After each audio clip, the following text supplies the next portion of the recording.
If you or someone you love has been exposed to the chemicals from the Palestine, Ohio chemical disaster, you may find the following video of interest. The first question is, which toxins may you have been exposed to?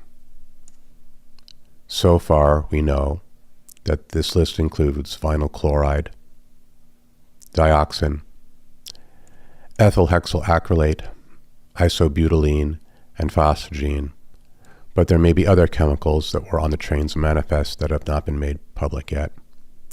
And there are also new chemicals created by the fire and chemicals interacting with other chemicals and the environment. Can you test for exposure? Yes, there are blood and urine tests for both exposure to certain chemicals as well as the body's response to them. But if you live in the area, and that's anything within 500 miles at this point in time, or have any unusual symptoms, or are seeing changes to the wildlife, dead animals, birds falling out of the sky, I think you should simply assume exposure at this point.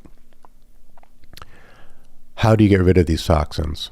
First, we need to distinguish water from fat-soluble toxins. If a toxin is water-soluble, it does the damage it's going to do, and then it's urinated out, and your body will repair to the best of its ability. If a toxin is fat-soluble, that's when the toxin stays around for quite a bit longer. Fat-soluble toxins will find themselves getting stuck in the fat of the body. That's not just, say, abdominal fat and subcutaneous fat. That's also the membranes, the nerve tissue, and the brain. So what we need to do is turn fat-soluble toxins into water-soluble toxins so you can urinate them out. Many of the toxins that we just listed can be removed with glutathione. Glutathione is something the body naturally produces, but it's unlikely that someone will be able to produce enough in their body to deal with the sheer volume of toxins that they may be exposed to from this disaster. So how do you increase glutathione in the body? Typically it's done by IV. You can't eat it. It's made out of protein, and the body will simply digest it into its base components, some of which will recombine to glutathione, but not with 100% efficiency. So eating is out. IV comes with logistic difficulties. Alternatives would be liposome, inhalation, suppository, or retention enema. You're also going to need some cofactors for the glutathione to do its work, specifically glutathione transferase and the cytochrome P450 family of enzymes. Both of those can be simulated with coffee taken rectally, and no, drinking coffee won't do the job. It has to go directly to the liver to have this effect. What is the protocol you might consider? First, some glutathione in a nebulizer. Now, there's only so much liquid a person can inhale in from a nebulizer before they start kind of choking on it. But certainly this would be useful to consider to support the lungs, which are very fragile. Additionally, you should be completely abstaining from alcohol during this period because it affects and damages the lung surfactant, which will be needed to help rebuild the lungs.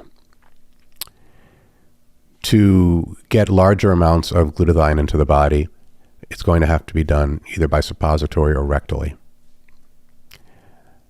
So one thing you can do is you can go and make 1 cup of coffee, warm coffee. You'll also need 2 grams of glutathione powder and a 60 ml catheter tip syringe, which looks like this.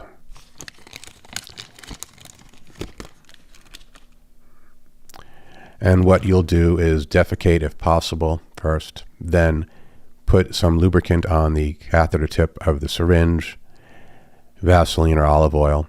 You're going to aspirate into the syringe the mixed coffee and glutathione. It's important that the coffee not be hot because a hot temperature will damage the glutathione. and you're going to mix it into the coffee, you're going to aspirate it to the syringe. You could consider putting that in rectally, and you will have to go a few times to get the whole cup in. Then lay on your back for 30 to 60 minutes. If possible, also take vitamin B5 and some MSM. Now, if you take this and feel worse, then you're detoxifying too fast.